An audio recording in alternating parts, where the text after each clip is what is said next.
Hello my design friends, today I'll show you how to harness the power of Figma components so you can save time and be way more efficient in Figma.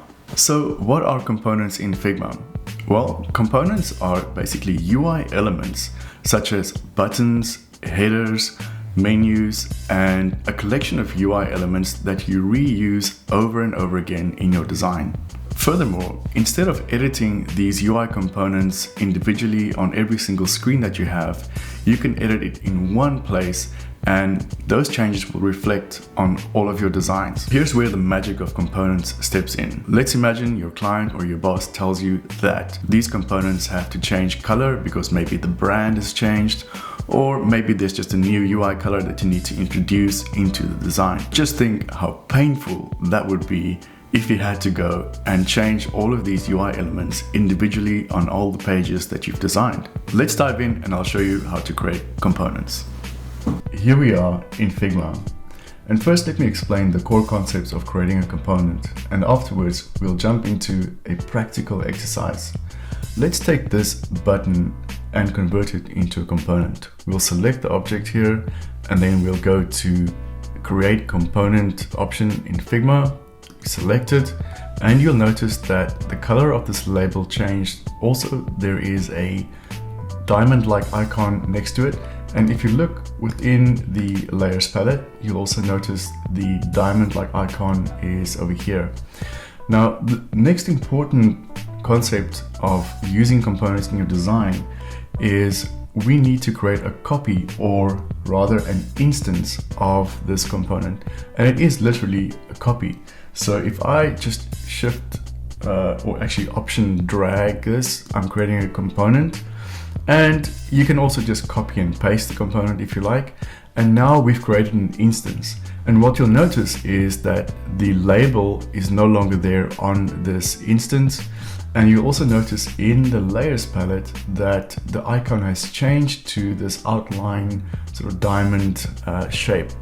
And what we can do now is we can just insert this component in our designs, and I'm going to copy it and paste it in this one and in this one just to demonstrate how this works. Now we'll select the component and then let's go and change the color, something different. Let's go for this blue, and that's it. And there you have it, a component is created. Let's do a quick practical exercise. For our practical exercise, I've prepared a couple of assets for us. So what I've done is I've created a logo, there's a bit of text here, and then there are two buttons, a primary button and a secondary button. And then just a couple of screens in which we are going to insert our designs. And hopefully that will just demonstrate the concept of using components in your designs a little further for you. And let's select the logo. We're going to create the component now, and we say create component. We're going to do the same with the text. We're going to create a component, and then with the button, creating a component, and then here with the secondary button, we're creating a component. The next thing we'll do is we need to create instances of these components. So I'll just select all of them and then duplicate that by clicking option drag, and now we can actually use these components in the design. But before I do that, I just want to use something called auto layout, in which I just want to group these elements a little better. And auto layout is a function that I can explain in another video. It's actually a really powerful feature of Figma.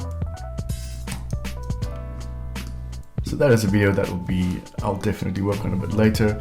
So now we've created this frame with auto layout. I'm just going to drag this into our design, and you know what I'll also do is this frame I'm going to delete this quickly.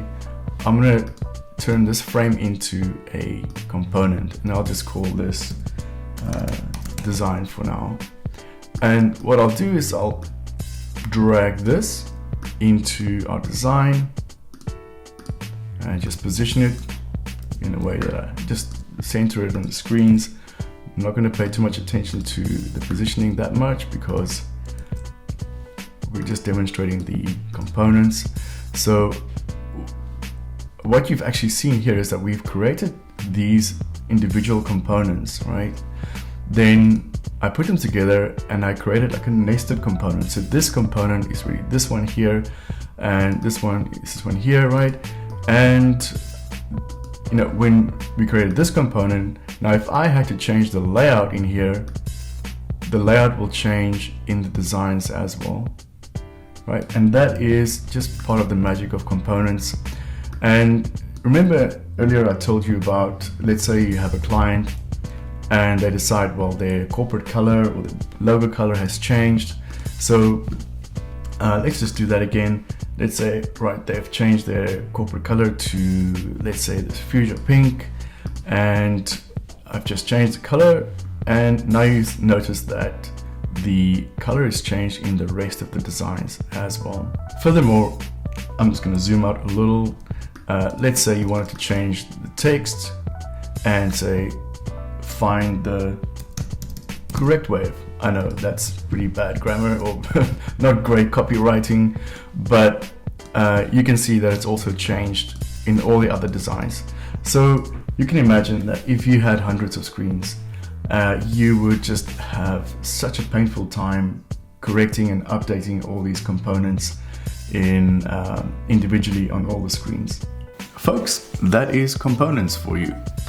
As you can see, it is a massive time-saving feature and just avoids a lot of repetitive work.